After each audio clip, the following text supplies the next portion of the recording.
Hi, everyone. Welcome. This is the third of our triple header.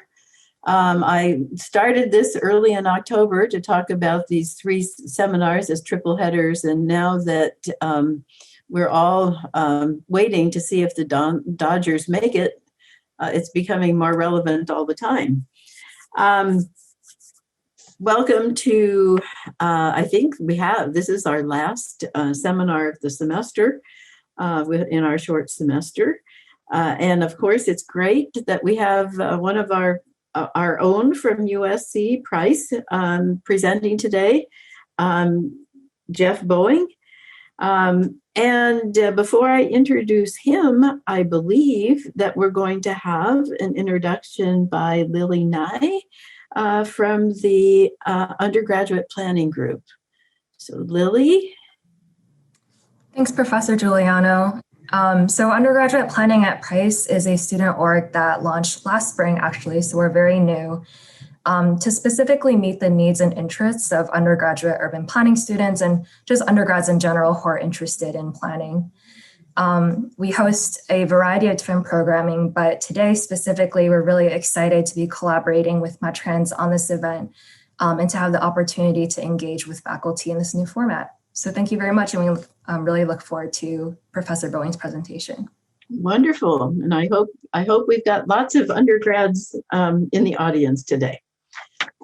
Okay, I want to introduce Jeff Boeing. He is an assistant professor here in the Price School. He's in the Department of Urban Planning and Spatial Analysis. He's also the director of the Urban Data Lab. That I have to admit, I didn't know we had until I was looking this up. He received his PhD from UC Berkeley. He spent a little bit of time on the East Coast before we persuaded him to come back to California. As those of you who are in the school know, he is our newest data science expert, not only a transportation person, but a data science person. So I think you're all going to be very impressed with what he has put together, looking at street network models. And when he says every urban area of the world, he's actually not kidding. So with that, I would like to introduce Jeff. Welcome. Thanks, Jen. I appreciate it. No pressure. Now I really have to show you models for every urban area in the world. Thanks everyone for having me here today to join you. I'm looking forward to getting to talk about this work. So some of this is work that I have recently finished. And some of this is work in progress that I'm currently working on and will be over the next couple of months. So I'm looking forward to your feedback on some of that too. Hopefully you can all see my slides now. So the title of this talk is Street Network Models and Indicators for Every Urban Area in the World. That's what it will be about. I want to set this up a little bit by thinking first why we analyze street networks in the first place. So in the context of urban planning or transportation planning, what role does street network structure, form, geometry, topology serve in the city? Then I want to transition to briefly talk about some new tools, including a software package that I've developed called OSMNX, which allows us to easily model and analyze street networks anywhere in the world, to create the models I talked about, and also to produce the indicators to look cross-sectionally at a lot of different places. Then we'll look at those models and indicators and think about some of the different findings coming out of this work. So looking at street networks, what can we say about cities and important topics about walkability, public health, greenhouse gas emissions, and so on. Now, before we launch into all of that, I want to briefly set this broader project up by thinking about why we study street networks in the context of urban travel, equity, et cetera, as urban planners. So street networks and other transportation and circulation networks provide a sort of substrate and connective tissue that helps to organize all of a city's human dynamics. So here we see 4 different cities' street networks, all held at the same scale of 1 square mile. Holding them at that scale lets us easily look across different kinds of urban form as structured by the street network. So here we can see the pattern and texture and grain of a street network and how it reflects different transportation technologies and design paradigms, different eras of urbanization, politics and political systems, expressions of power, underlying terrain, and the local culture and economic conditions in different places at different times. For example, you can consider the different histories and values that are embedded in the classic street grid, from Hippodamus's early urban design work in ancient Greece, to the Law of the Indies, to the US Homestead Act and the New York Commissioner's Plan. The grid has been used for centuries and millennia to try to express a certain human order over the landscape, or to organize transportation around spaces of power and control, or to make land more amenable to real estate speculation and development. Alternatively, consider the different values and goals that are embedded in, say, Haussmann's renovation of Paris and its planning, or the autocentric form of different US Sunbelt cities, and the notions of lifestyle, aspiration, privilege, or exclusion that are deliberately planned into certain types of cities and suburbs around the world. But in particular, all of these street networks demonstrate varying levels of connectedness, accessibility, compactness, resilience, and sustainability. And we can really start to see that when we add in other urban features, like building footprints here, or land parcels, or demographic information, or points of interest. Overlaying those other kinds of features let us understand how the street network percolates into the rest of the urban fabric, how it influences household access to jobs or schools or fresh food destinations, and how different kinds of networks are more or less resilient to disasters like floods or earthquakes, how they enable evacuation or multiple different routes when some routes get knocked out during an extreme event. And we can also think about how things change over time. So transportation planning has restructured urban networks over the centuries in cities and countries around the world. As it does that, it often deliberately redistributes access and equity for different groups. So this is a US example looking at street network section from the 1900s, a typical section from the 1940s, and one from the 1990s.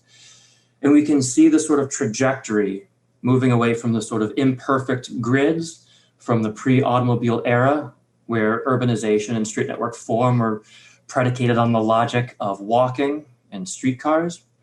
Moving into the 1940s, as new values and ethics around automobility and a new urban future based around the car started coming to the forefront, where cities and suburbs were increasingly designed with certain geometric values that also lended themselves to the motorists.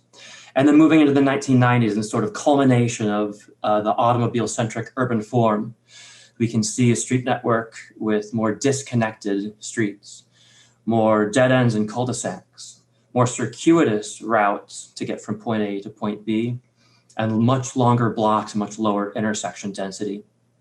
A place where it's a lot harder to walk, but a lot easier in many ways to drive. So transportation planners have studied street networks like these for years. But today we can evaluate the outcomes of these different transportation plans using new tools coming out of network science and computation.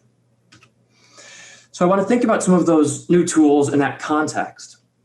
In particular, I would want to introduce to you a software package that I've developed over the past few years called OSMNX, and think about how it can help us characterize travel, connectivity and the urban form itself in some novel ways.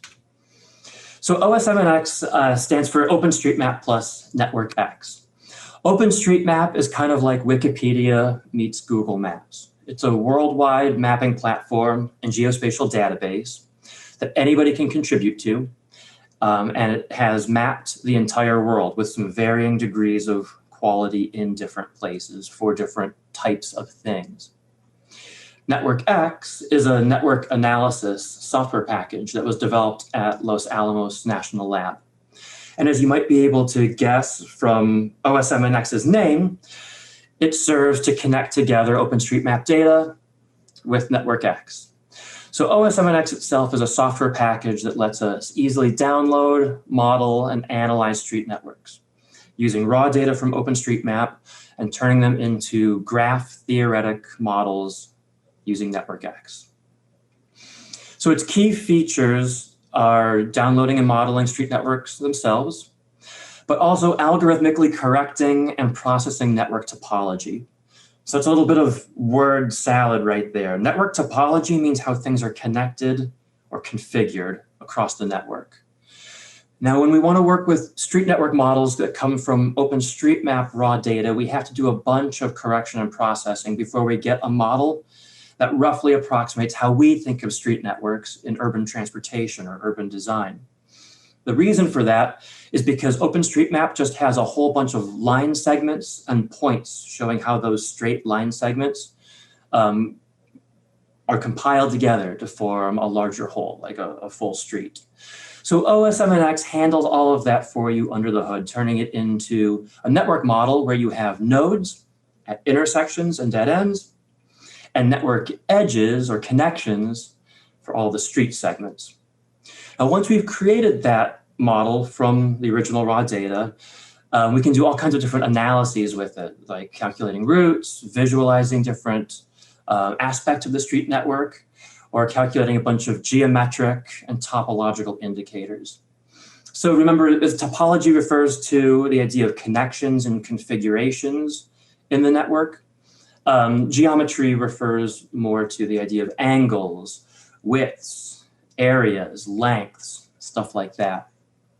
Now, beyond street networks themselves, OSMNX also lets us work with building footprints, point of interest data like access to amenities or public transit stops, and elevation data so that we can look at the elevations of our network and how steep the streets are in it.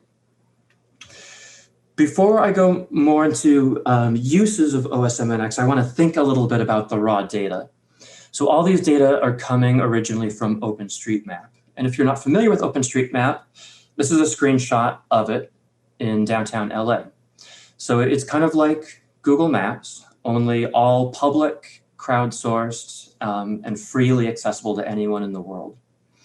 Now, traditionally, when we wanted to work with street network data, in the US context, we'd usually go to the Census Bureau and download Tigerline road shape files and use that geometry to try to figure out stuff about the street network. The problem with that is that shapefiles are not networks. They provide the geometry part of it, but they don't tell us much about the topology, so connections and configurations. Those shapefiles also don't lend themselves very well to bulk or automated analysis. You don't want to be downloading one shapefile at a time, trying to process it to exactly what you need, and then doing some analyses on it. It can be really cumbersome and takes a human in the middle of the machine to do a lot of those steps manually. But another problem with those traditional shapefiles was that they didn't include a lot of informal paths or pedestrian circulation. They contain limited information about bicycle infrastructure. And of course, if you're getting it from the US Census Bureau, it tells us nothing about the rest of the world. So street network analysis has historically been hamstrung by our inability to do big cross-sectional work, looking at how different kinds of places differ from each other. Because of different digitization standards or data availability, it's been almost impossible to understand cross-sectionally around the world what street networks are actually like, even though they underpin so much of our lived experience in the city. So enter OpenStreetMap. So OpenStreetMap, as you can see here, contains roads, intersections, You can make out some public transit lines in this map, but also notice all the informal circulation paths going through the different parks, between buildings, passageways through parking lots, and so forth. It also includes bike lanes and other kinds of bike infrastructure. You can make out the building footprints here around downtown LA, as well as a bunch of different amenities like hotels, libraries, hospitals, banks, etc. The nice thing about OpenStreetMap, particularly in the US context, is that its data quality is really high. So it originally had a big data dump from the Tigerline shapefiles, and then has had a decade or so of additions, corrections, improvements to get a lot more stuff into there. But OSM can be a little bit hard to work with because its data are a little bit hard to extract. You normally have to write a bunch of complicated queries that kind of look like querying a SQL database to get information out of it. And that can be a big barrier to entry for a lot of people. Because once you get that raw data, you got to turn it into a model somehow, which can be very complicated to do. So I developed OSMNX to be a really simple software library that with one easy, intuitive line of code, you can create a model of the street network anywhere in the world. If you're not a coder, you don't have to worry. Today, this will be the extent of the code that we look at.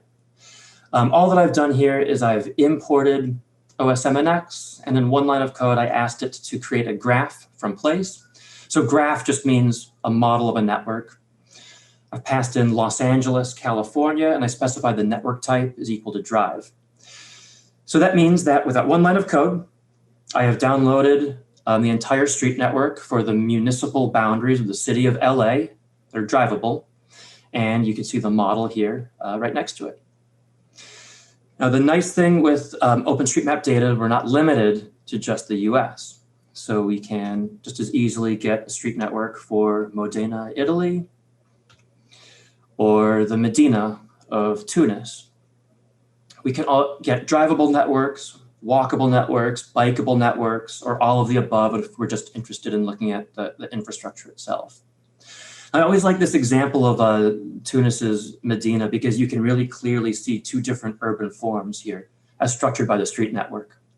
So in the center left of this figure, you can see the old medieval Medina, and it's more self-organized, organic urban form. And just to the right of it, you can see the orthogonal grid laid out by the French colonialist planners between the Medina and the port. Very different spatial signatures of different planning paradigms. Now, beyond street networks themselves, as I mentioned earlier, you can get building footprints, points of interest, all that other kind of stuff to calculate accessibility, but you can also pull in elevation data. So here I created a model of the San Francisco street network in one line of code, and then in one more line of code, I told it to download and attach the elevations to every node in the street network. So remember, in this network model, the nodes or points, as you see here, all represent intersections and dead ends. The edges, or the faint gray lines you can see in the background, represent street segments, or the links between any pair of intersections or dead ends.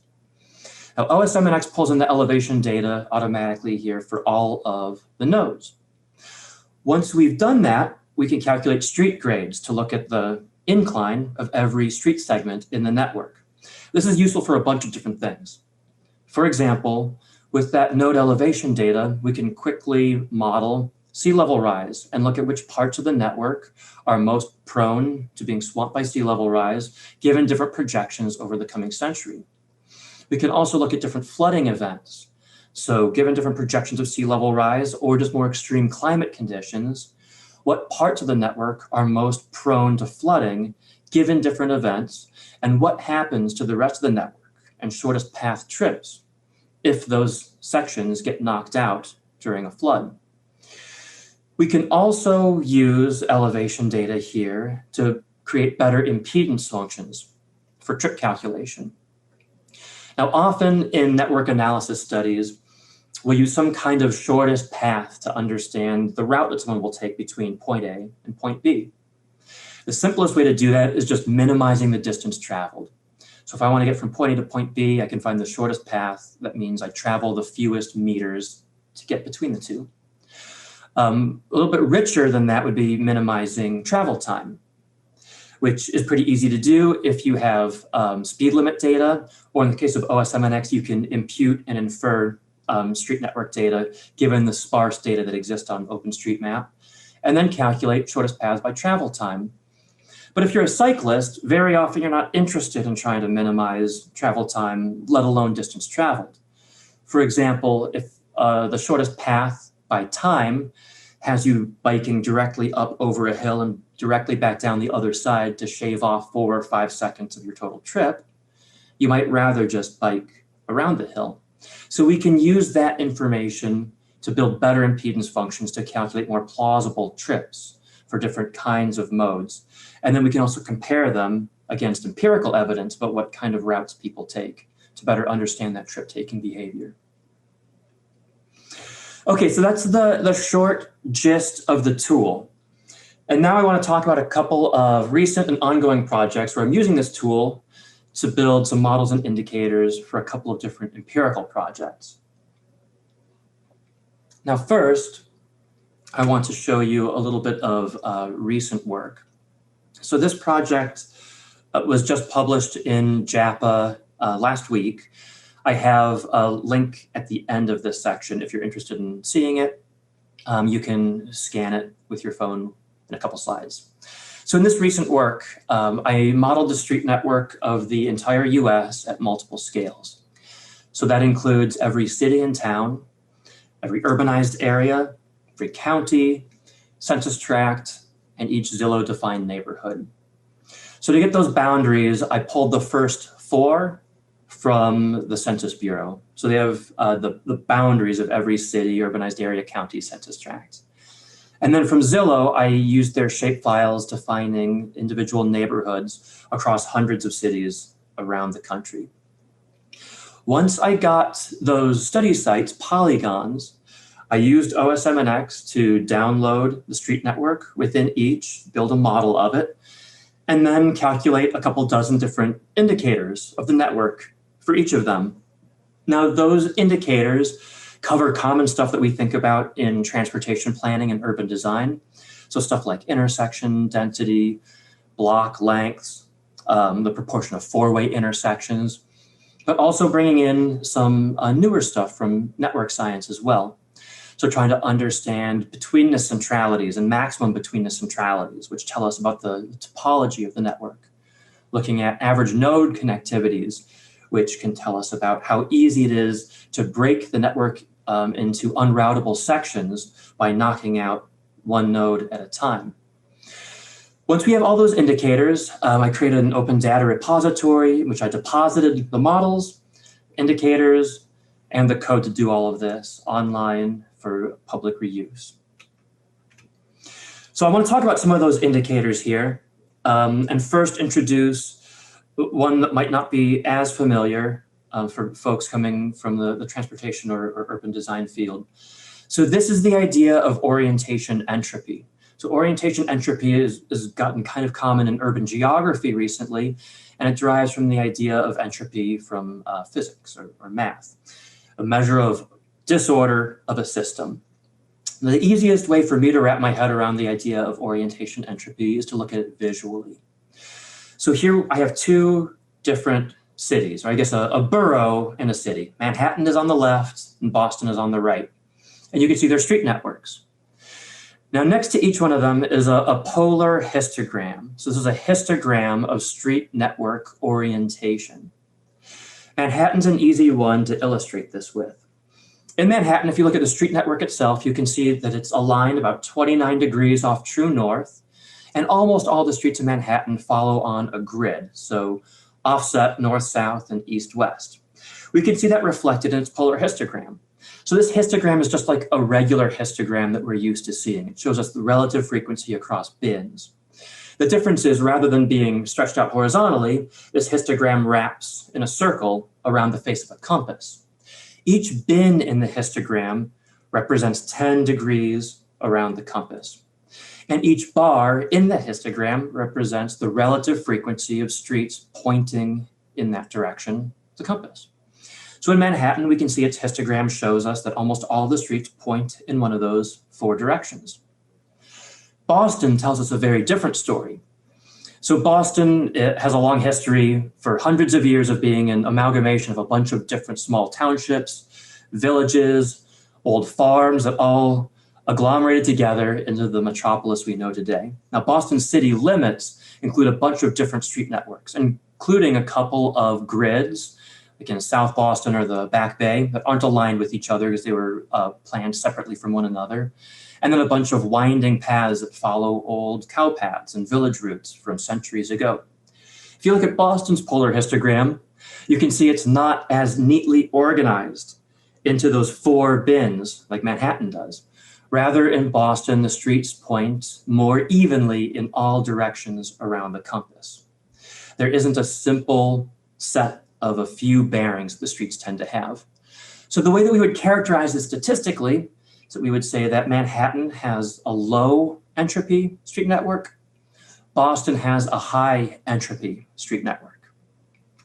We can use that idea of entropy to start thinking about griddedness. So here I've calculated a grid index indicator, and this combines together that idea of orientation entropy with the proportion of 4-way intersections, as well as the straightness of the streets in each census tract around the country. And the idea here is that theoretically, a grid has straight streets, it has 4-way intersections, and those streets all tend to point in similar directions to one another. And we can see across all of the contiguous US census tracts where the grid tends to exist today. In particular, across the Midwest and Great Plains, we see really high griddedness. In California Central Valley, we do as well. But also notice across the entire country, we tend to see this little archipelago of cities, which are places of high griddedness, surrounded by seas of dark purple or lower griddedness. And this just reflects the spatial legacy of US urbanization, in particular 19th century expansion from east to west across the country. We can see written into the street networks today, the spatial legacy of the US Homestead Act and other orthogonal planning instruments that laid out space that subsequent city planning was deeply influenced by. But when you look at this, you might hypothesize other covariates here too for griddedness. For example, topography. If you're familiar with where mountain ranges are located in the US, you can quickly pick out that there aren't many grids there across the Appalachians or the Rocky Mountains or the Sierra Nevada. And that makes sense, right? It's hard to build a grid on uneven or steep ground, with the exception of San Francisco. But you might also think about covariates like the era of urbanization. So when places were built might be an important feature for determining how grid-like they are today. Or suburbanization and a different value system and ethic in how we laid out streets in the first place. So unpacking all of this with a regression model, we can see the same kind of story that we see here visually with these charts. Now, this is a snapshot of characteristics today of street networks built in different decades. So essentially what I've done is I've used a set of algorithms to tag every census tract in the US with which decade in which it primarily developed. And then I can look at those decade buckets and see different street network characteristics, trends over time. So here we're looking at average values across those different decades. And we can see a really consistent story. So griddedness declined from World War II to the 1990s. Orientation, order declined, so entropy rose. Straightness declined, proportion of 4-way intersections declined, intersection density declined. Conversely, dead-end proportions rose. Average street segment lengths, or that's the block size, rose as well. And number of vehicles per household today is much higher in places that were built in later decades than they were in earlier decades. Now, we also see an interesting feature here hinging around that low point in the 1990s. Over the past 2 decades, we see a small return back toward more traditional urban patterns. So a return toward straighter streets, higher intersection density. and higher four-way intersection proportions in more newly built places over the past few years. So even when we control for these other features in a regression model, these key trends still hold across the different indicators that you see here. If you're interested in that study that just got published last week, you can type in that URL, or if you have your phone handy, you can scan the QR code to pull up more information about it. While you're doing that, I want to transition to the second part of this talk, which is looking at some current work. Now, the current work got started over the summer and is ongoing right now as we speak. So if you have any feedback on it, I would love to hear it. So I was inspired by that previous project of looking at all the US street networks to now try to model all the street networks of every urban area in the world. Now, historically, this has been impossible for a couple of reasons. First, we haven't had easy to access street network data everywhere in the world. And second, we need to have some kind of study site definitions. So OpenStreetMap helps us deal with that first problem. We now have, for drivable roads and in urban areas, pretty good road coverage worldwide. But the second problem was that we need to define those study boundaries. I don't want to just use a point representing a town in India without any concern about how big or small the actual study site around it should be. Over the past couple of years, the Global Human Settlements Layer project, which is a big international project led by a bunch of development agencies and UN working groups, has produced a new database of urban area boundaries worldwide using remote sensing and machine learning algorithms to try to define where cities are and are not. So it's basically a big polygon data set telling us where urbanization has occurred or where no urbanization has occurred. So I used that data set to extract out urban area boundaries worldwide using their consistent algorithms for saying what is or is not a city. I then used OSMNX with those boundaries to pull in street network data for every urban area in the world. I built a model of it. By the way, just to clarify, those street networks are drivable street networks for every urban area in the world. And then once that was all modeled, I calculated a few dozen indicators for each one. And then like in the last project, I deposited those models and indicators and the code into some open repositories online for other people to work with. Which might be a foolish thing to do before I published anything on this, but it's all out there if you want to start playing around with it. So I'm going to break down this workflow for a couple of minutes here to think through how all of this worked, especially if you're interested in doing this or replicating some of it. So to get these worldwide street networks, like I mentioned, I used each urban area in the Global Human Settlements Layer database. A couple caveats. First, they mark true positives and false positives in their data set. It's a combination of fitting a model based on a human training set. So people went in and validated on a random sample which urban areas were correctly or incorrectly tagged. And then they fitted a model and then ran it on the remainder of the data set to give a true positive score. So I'm only looking at the ones that were scored as true positive by the Global Human Settlements Layer. Secondly, I'm only using the urban areas that are at least 1 square kilometer in size. That's pretty small, but it still helps us wean out little villages and so forth. So we're trying to look at something larger than that really small village scale. I then used OSMNX to download and model everything. So those are drivable networks within the boundaries of those urban areas. And then I put all the code and models online. So that's all in the Harvard Dataverse. The code itself is on GitHub. I also attached elevation data to every node in every model. So there were, I can't remember off the top of my head, but there were tens of millions of nodes to do this to. So I had to figure out an easy way to do this and also make it reproducible. Now, OSMNX itself has built in the ability to query the Google Maps elevation API to attach elevation data to your network. But if you exceed some threshold, be something like 1 million total nodes in a month, you have to start paying for it. It's not free for unlimited use. So I wanted to find open data to be able to attach to this. Also, that way I could put it into an open data repository, unlike Google, who doesn't want me to put their closed source for profit data on an open data repository. So I looked at 3 different data sources here. The first is Aster, which is a 30 meter by 30 meter resolution data set of elevations around the planet based on satellite imagery. It's pretty fine resolution, but it's fairly noisy due to error at that 30 meter by 30 meter scale. Secondly, looked at SRTM3, which is a 90 meter by 90 meter elevation data set. It's coarser grained, but it's much less noisy. So there's a lot less error in it. And it's also been processed to fix further errors and to fill in voids in the data set.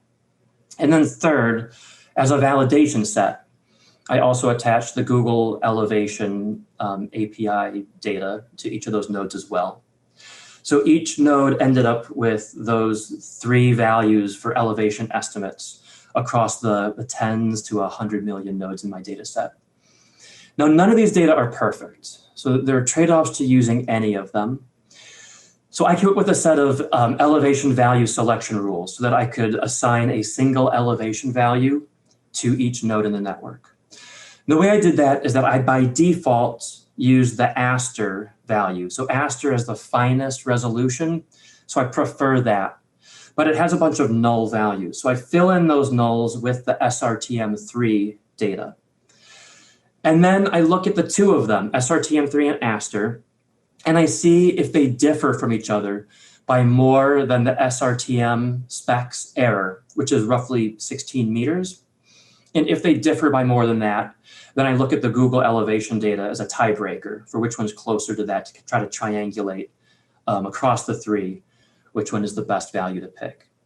So in the end, we have a single elevation data point for each node in the network.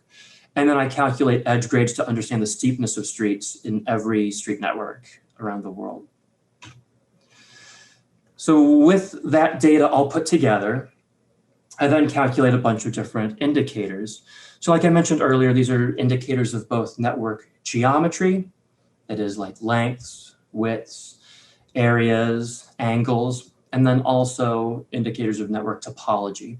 So how things are connected and configured to one another.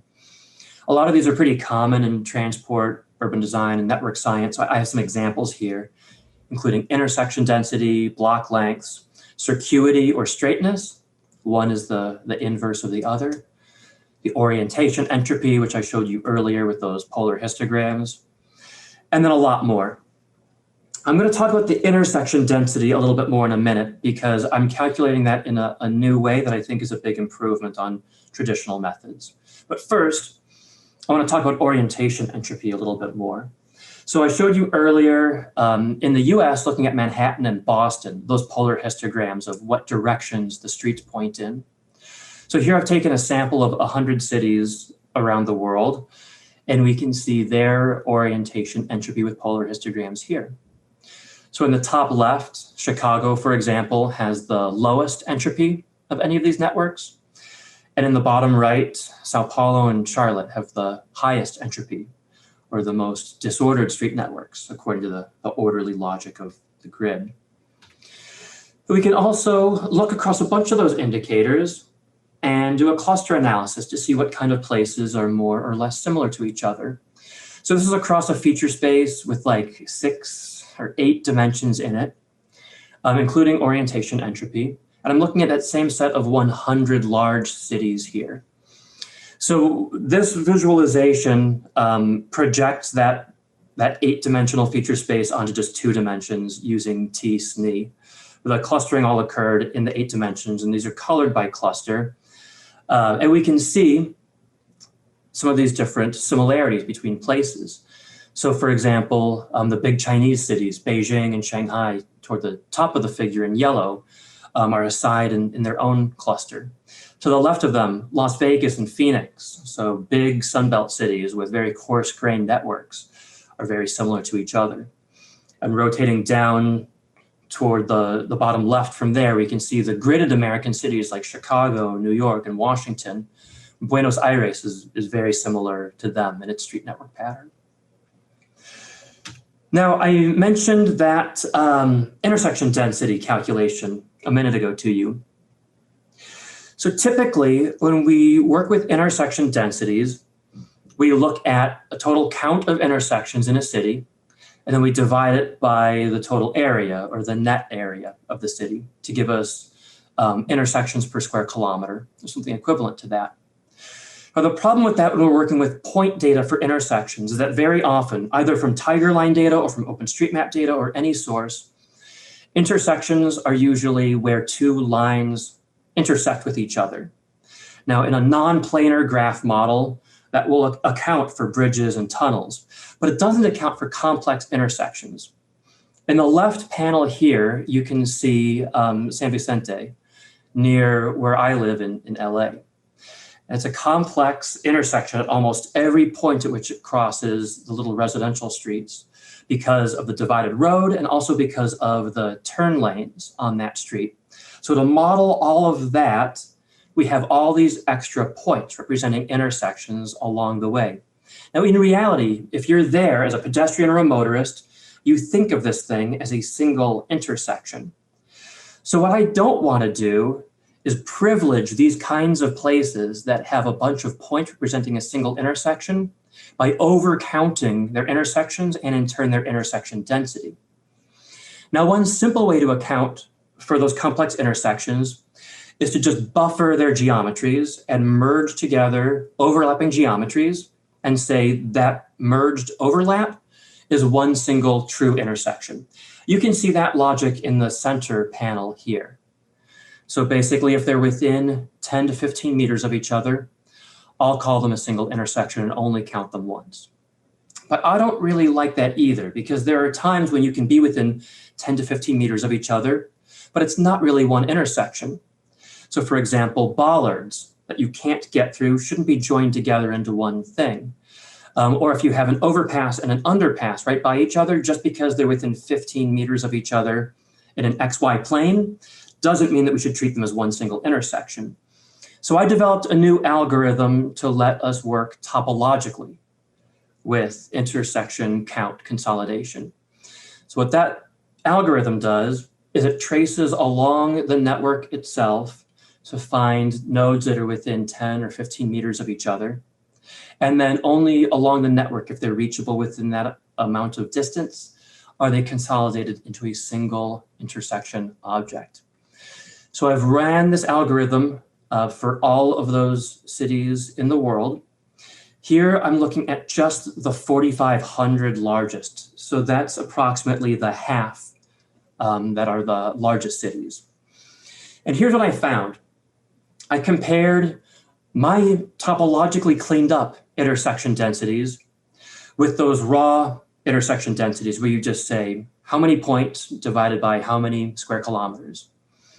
What I find across all these cities is that just the point method tends to overcount by about 16% the true number of intersections when compared to a topological method. This would be in the US roughly similar if you use Tiger Line data or OpenStreetMap data. And then I looked regionally to figure out which places have a greater or lesser overcount. I found the worst regions were Australia, New Zealand, and Southern Europe. In both of those regions, the overcount is greater than 29%. So you're getting 29% more intersections counted with just the point count than you do with the topological consolidation method. The worst countries are Australia, Spain, and Israel. All of them have a greater than 33% overcount. And that's huge, that's significant. You know, intersection counts aren't that high that we should have a 33% overcount and still think we're roughly talking about the right thing. And importantly here, there's a strong bias between different kinds of places. So what I found is that this error isn't evenly distributed around the world, but different kinds of places tend to have different kinds of overcount. And in particular, one thing that I found is that a 1% increase in the urban area's GDP per capita is associated with a 0.25% increase in overcount. So what that means is wealthier places around the planet tend to have a greater overcount in that intersection density. My theory for why that is would be that places that are wealthier tend to have people who use computers more, have better internet connectivity, tend to do more volunteer geographic information activities. And so there's more fine-grained digitization of the road network. If there were a big arterial road in a small town in a developing country, you're less likely to have somebody go in and digitize each divided edge, digitize individual turn lanes, and so forth. So with that added detail in places like the US and Western Europe, we also get something like greater intersection overcount, unless we topologically clean it up first. Now, another thing that I've recently been looking at are CO2 emissions. So here I'm looking at predicting CO2 emissions as a function of a bunch of different street network characteristics and different covariates as important controls. So my response here is looking at total transport sector CO2 emissions at the urban area scale. And then I have a bunch of controls in here, like does it have an airport or a water port? What's the percent of open space in that city? How big is the built up area? How hilly is it, which we can use as the median street grade as a proxy? What's the nightlight emissions and GDP per capita to try to understand other economic conditions in that place?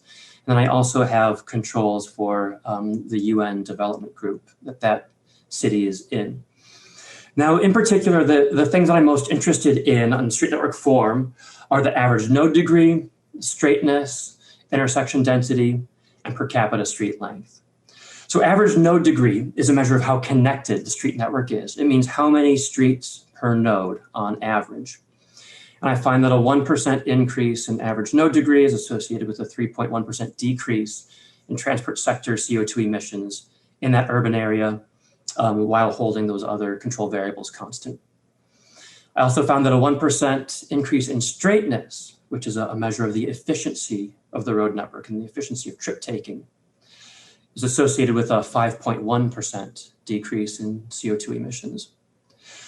A 1% increase in intersection density, which tells us about how fine-grained the network is associated with a 0.15% decrease in CO2 emissions. And lastly, per capita street length tells us about how much road infrastructure there is in an urban area per person. A 1% increase in per capita street length is associated with a 0.45% increase in CO2 emissions.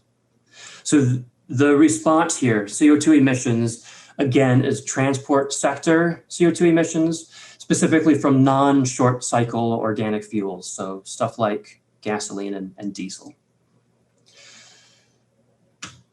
Now, if you're interested in that study, I have a working paper put together right now for the data and the modeling and just a thumbnail sketch of some of the analytics. You can pull it up here at that URL. If you have your phone handy, you can scan the QR code to learn more. And like I mentioned, the models and indicators in a preliminary form are already up online. I'm going to be revising them with some improvements over the next month, and the revised version should be up in December. So to briefly wrap this all up, my goal for this tool, OS7X, is to make these different street network analyses easier, particularly for urban planners. Too often over the past 10 to 15 years, a lot of cool new stuff coming out of network science and big data or machine learning or computational social science has been really heavily driven by computer scientists and physicists, which is great for developing the methods, but too often it's just a solution in search of a problem. Like, I know some nifty models and algorithms. I've lived in a city before, so let me try to apply them to a city. What we really need in this field right now are people who are interested in urban theory and planning practice and the lived experience of human beings on the ground, especially marginalized communities, rather than just the voices of a bunch of physicists doing urban data science.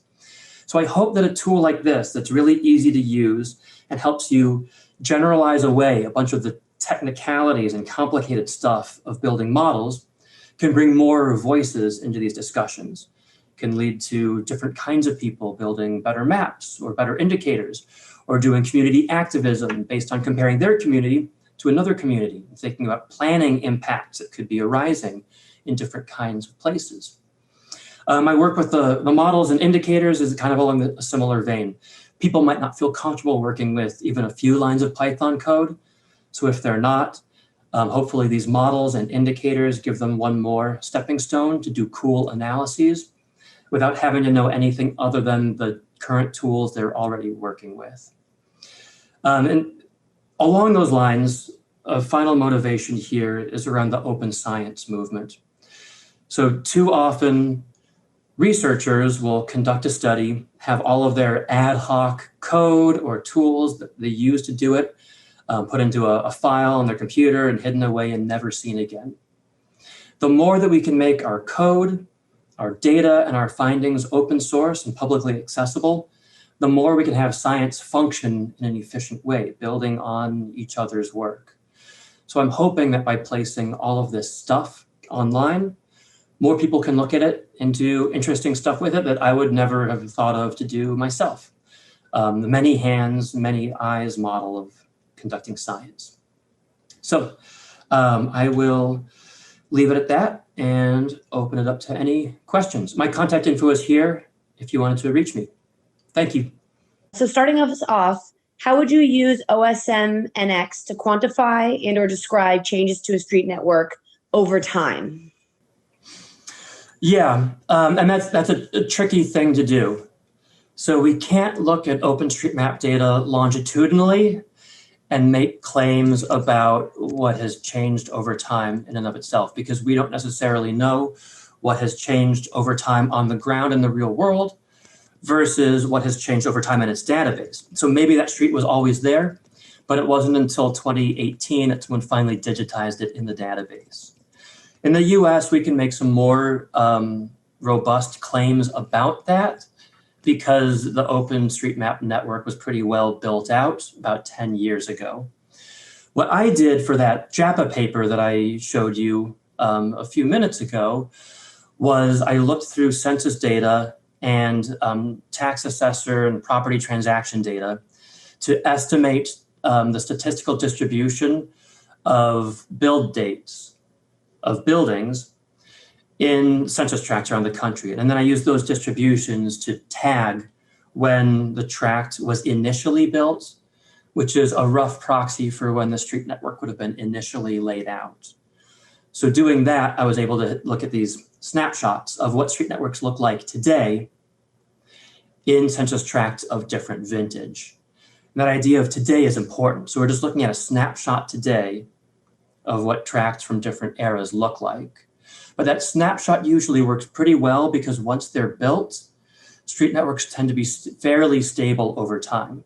Urban renewal can change that somewhat, but in general, once patterns are built, they're there for centuries or sometimes millennia in roughly the same form in most cases. Thank you so much. We also have our urban planning group that provided introductions earlier. So I'm going to queue up Tessa to join us on video to ask a question she has from her urban planning group. Thank you. Hi, thank you, Professor Bowen, for your presentation. My name is Tessa. I'm the co-chair for communications at UP. If I understood correctly, I believe you mentioned earlier in the presentation how the elevation data used for street modeling can provide information on sea level rise and prepare for flooding. Could you elaborate on this? I'm interested specifically on how this data can intersect with climate change awareness or mitigation. Yeah, there are two simple ways to look at that. The first would be having some kind of flooding model to understand where flows will move through the city. So, for example, if there's a torrential rainstorm, where will water accumulate and where will it be channelized down to get to lower ground? You can use elevation data in that kind of a model to understand the flows of water through city infrastructure. The second thing you can look at would be different projections of sea level rise. So given different model estimates of what sea level rise might look like over coming decades or centuries, we can use those levels to see which parts of the street network would be subsumed by by the sea over years. You could think about that from a planning perspective of how we need to reorganize our transportation system or build something to protect it, since we're often now faced with climate mitigation rather than adaptation, given how late in the game we're starting to deal with a lot of these problems. So having that elevation data can let us compare parts of the street network and communities whose street networks are most vulnerable to sea level rise, and then start targeting interventions accordingly there. Thank you so much, Tessa. Our next question from the audience says, thank you, Professor Boeing, for the great presentation. You mentioned the OSM is open source application, and I'm wondering about the accuracy of the data behind it. You mentioned that anyone can contribute. Are these contributors certified by OSM to update the database? How does OSM incorporate updates and changes in general? Yeah, good question. No, there's no certification. Anyone can sign up and contribute to it. There are, off the top of my head, over 1 million contributors to OSM now. There is some editorial oversight, though, and it works similar to Wikipedia, where if someone has committed vandalism on OpenStreetMap, there are people watching the changelog and quickly reversing anything that's obviously vandalism. For things that are just smaller errors, those happen and they persist until they're caught. So part of the drawback of this system is that anyone can contribute to it. So like on Wikipedia, you'll both get some sampling biases of which topics get covered, and also some user errors where people entered in some incorrect information. But that's also the benefit of the system. If anything is ever wrong, if you're building a model and it doesn't look right, all you have to do is go in, click a few times, make a correction, and you've fixed it there. Some of this happens through a validation process as well, though, where people are comparing what's been added to the system against satellite imagery and so forth to make sure it lines up generally well with the real world.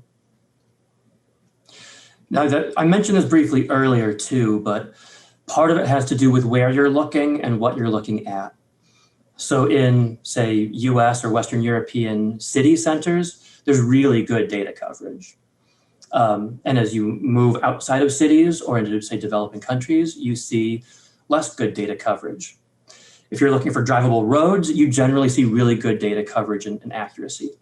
But if you're looking for bike lanes, you might see every single bike lane in the city of San Francisco, but probably not all of the bike lanes in, say, Des Moines, let alone in a town in Vietnam. So it really depends on where you're looking and what you're looking at. Great, thank you so much. I'm going to go ahead and invite Issy on with his video, another one of our students from the Urban Planning student organization who has a question directly for you. Professor Boeing, I'd like to thank you again for this amazing presentation. I just had a question as well. With COVID-19's impact on urban transportation and behavior, what current trends or patterns do you think might change in these future models or indicators? A good question. You know, I'm always hesitant to weigh in on COVID-19 impacts because everyone's got an opinion, but we really don't have much data by which to hypothesis test those opinions yet. Things will probably change. I doubt that it'll be as extreme or as permanent as a lot of the doom and gloom urban fearmongers are saying. I guess it's my personal opinion. The big factor will be, you know, what's the nature of work from home versus face-to-face interaction as time goes on. And there are push and pull effects to both. If people aren't commuting as much, we might see street network patterns predicated more around the idea of the neighborhood and being able to spend time in the public right of way as a family, rather than just driving through it at as high of speeds as possible. So stuff like that could potentially change the way that we use our existing streets or plan new ones over time. But in general, for COVID-19, I'm a little skeptical and I'd want to wait and see. It's a really hard year or two for all of us, but there will be an end in sight at some point. And there are a lot of reasons why cities exist the way they are, for good or bad, and through path dependence. That makes it really hard to change existing street network patterns.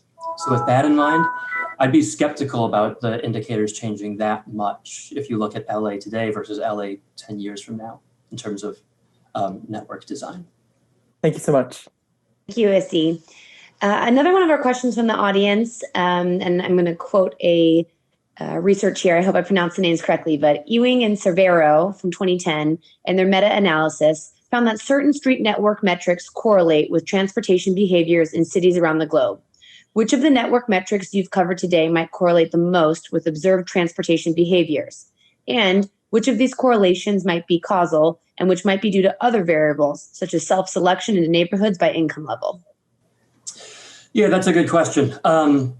So I should be able to quote the specific elasticities from that paper because Bob Cervero was my exam committee chair, but I can't now. As far as I recall, the gist of it was that design metrics were important, but they tended to have smaller elasticities than other stuff like jobs access and so forth. I believe intersection density was one of the ones that Ewing and Cervero singled out as having a consistently significant elasticity with non-motorized trip taking. In general, the idea of correlation and causation is really tough. You normally need some kind of quasi-experimental design to try to tease out which is which, or qualitative research to better understand why people live where they live. But there's a lot of endogeneity here. So often when we're talking about behavior change, as you mentioned, self-selection effects are really important.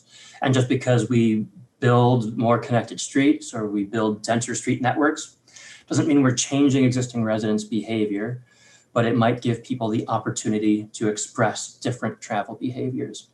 And I guess my personal take on a lot of this would be that's a better framing for it than the idea of causing people to change. Creating freedom of mode choice is really important. And so often, like in a place like LA, we design transportation infrastructure that does not allow freedom of mode choice.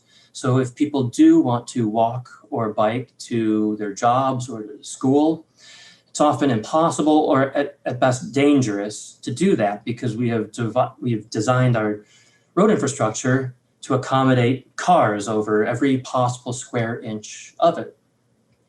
So even if we're not necessarily changing behavior by shifting some urban design variables for street networks, we can allow people to express different kinds of behavior. I think the last part of your question is what would I guess would be the indicators most correlated with walking? And since I haven't studied that question specifically with like a walking response variable, I would just guess the same things that we're familiar with from the literature. So typically in the urban design and transport literature around urban form and walking, for network design, we'll often see things like intersection density, block length, connectivity, so how easy it is to navigate through the urban fabric, tend to all be well correlated with walking rates.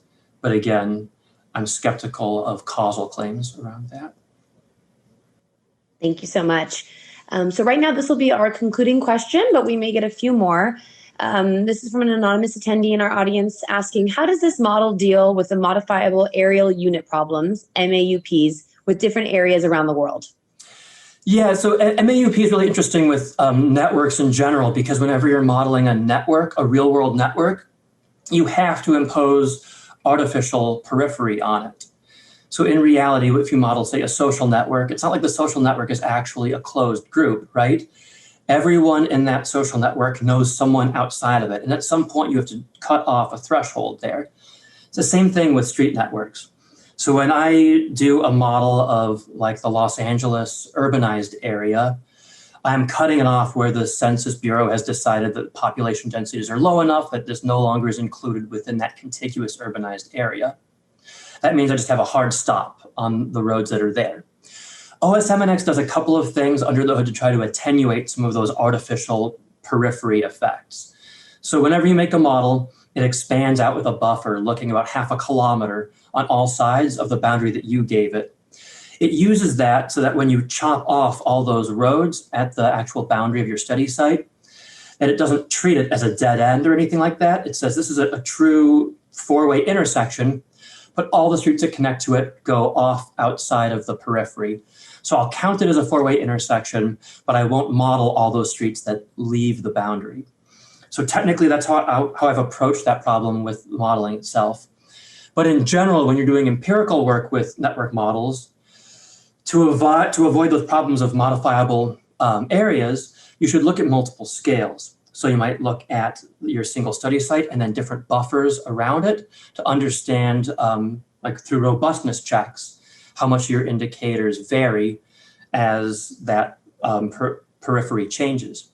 Another thing you can do is look at different administrative spatial scales, like neighborhoods or tracts or boroughs or cities or counties, et cetera, and see what the distribution of those indicators are across that place or within that place.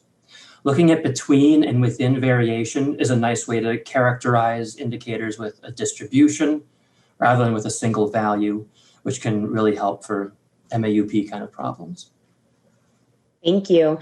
I'd like to invite Tessa back to join us, again, our Price student from the Urban Planning Student Organization Group, with another question. Thank you, Tessa. Hi again. So my second question is about orientation entropy. In your experience, how has the accessibility and quality of public transportation affected in urban areas orientation entropy, if at all? So that's a good one that we do have some causal knowledge of because of how transit lines are designed.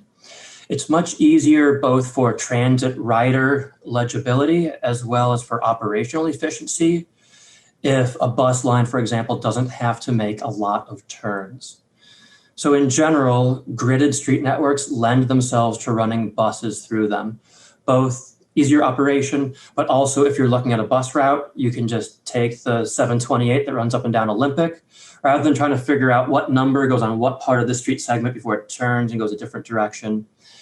So that's not to say that grids are like the be-all, end-all of street design, but for buses, at least, it is easier if you have fairly low entropy street networks for those couple of reasons. Thank you, Tessa.